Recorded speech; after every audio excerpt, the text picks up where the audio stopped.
I'm the Amazing Atheist, and as we all know, there's some crazy shit in the Quran, so let's get right into it.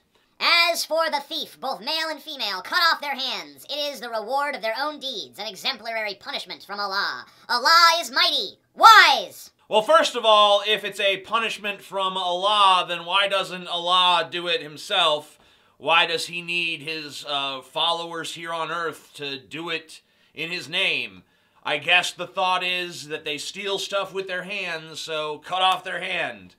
Maybe it was an elegant solution at the time, but it certainly hasn't stood the test of time. I don't think it has. I think that that's a barbaric punishment, and, no one's to be subjected to it.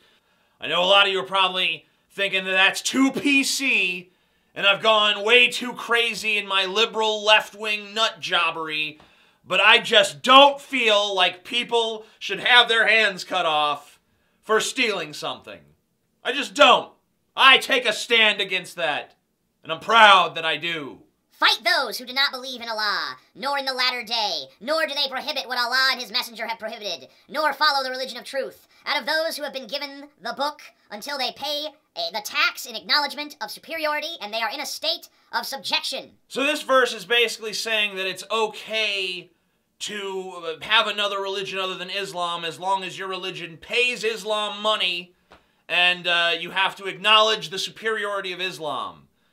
But of course, if you were truly going to acknowledge the superiority of Islam, you would convert to Islam. If you really honestly believe their religion to be superior, you would become part of it. So Islam is basically saying, okay, you can have your other beliefs, but you have to say ours are better, and you have to give us money. I mean, isn't that kind of superficial? Just saying that all people have to do is pay lip service to your religion? I mean, shouldn't it just be the money? Do they really have to give you this lip service that you know is insincere? I mean, I guess if it makes you feel better. I mean, I could probably pay someone $100 to tell me that my dick is huge. Doesn't change the facts.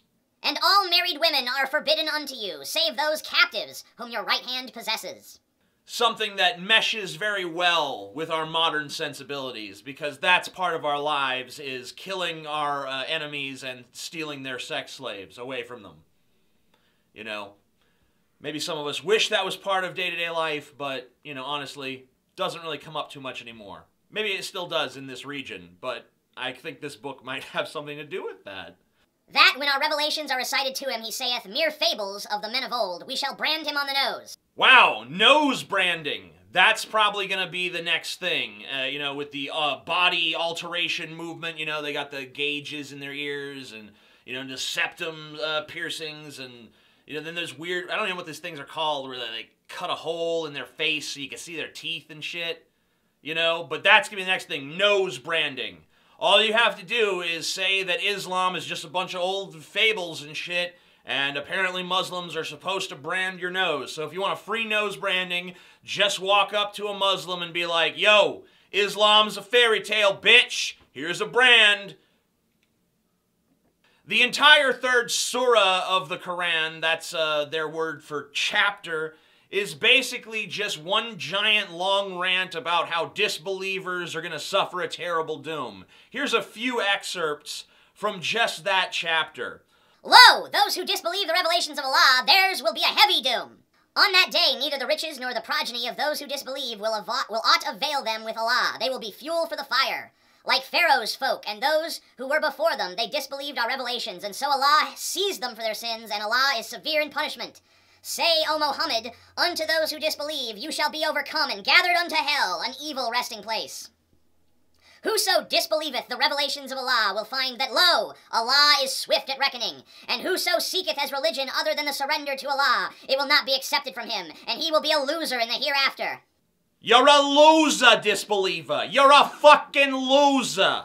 Look at you. You disbelieve in the tenets of Islam. You're a loser. You're gonna be a loser in the afterlife. You're a fucking loser. Fighting is prescribed for you, and ye dislike it. But it is possible that ye dislike a thing which is good for you, and that ye love a thing which is bad for you. But Allah knoweth, and ye know not. There are certain contexts where this sort of speech might be forgivable. Like if you're trying to get a group of people to stand up and fight for themselves against an antagonistic enemy who's persecuting them. Like, you know, like in Seven Samurai, if you've seen that. But this is not that. This is Muhammad preaching to a group of people that he's trying to convince to form raiding parties to go off and steal goods from other people. So, not exactly a nice guy. Not exactly a nice tactic. He's basically saying, yeah, I know that you guys don't want to do this.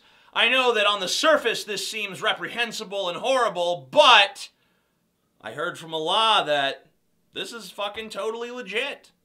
And if you question Allah, you gotta fuck your shit up. Sorry. Just the way things go. Personally, I'd be more lenient. I'd be more merciful. But Allah, he's a dick. We gotta do what he says. And he says, we gotta raid that caravan, steal their shit, and build me a fucking palace! Indeed, the penalty for those who wage war against Allah and his messenger, and strive upon the earth to cause corruption, is none but that they be killed or crucified, or that their hands and feet be cut off from opposite sides, or that they be exiled from the land. That is for them a disgrace in this world, and for them in the hereafter is a great punishment. So wait, if you steal something, you only get one hand cut off, but if you criticize Islam, you get crucified or you get opposite, you know, a hand and a foot from opposite ends of your body cut off, or you get exiled from the lands. And then, even after that shit's over, you die, and you're going to hell to be tortured for all time. Islam! O believers, fight the unbelievers who are near to you, and let them find in you a harshness, and know that Allah is with the God-fearing.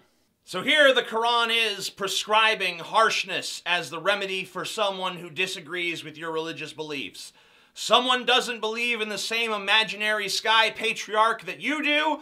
Bullshit! You need to treat them with as much harshness as possible. In fact, you should probably brand their nose. When thy Lord was revealing to the angels, I am with you, so confirm the believers. I shall cast into the unbelievers' hearts terror, so smite above the necks, and smite every finger of them. To smite someone above the neck is to cut their head off. But, you know, modern Muslims don't do that. We haven't seen any Muslims cutting people's heads off. That's not been in the news or anything recently. You know, that's just people who are taking the Quran and twisting it, you know, because even though it clearly says here to, you know, smite unbelievers above the neck, that's not what they meant. What they meant was,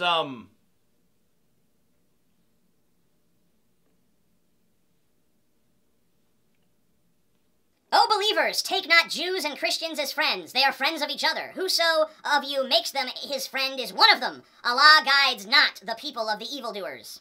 We gotta smoke out the evildoers. Smoke them out. Yeah, so if you're a Muslim and you have Christian or Jewish friends, just know that you are in clear violation of the Quran. And that you are apparently, just by being friends with a Jew or a Christian, you have become either a Jew or a Christian, because good Muslims don't associate with those kinds of people. You know, I've made a lot of top 10 lists. Usually the challenge is, man, can I find 10 examples of this thing? Can I inflate this list up to 10?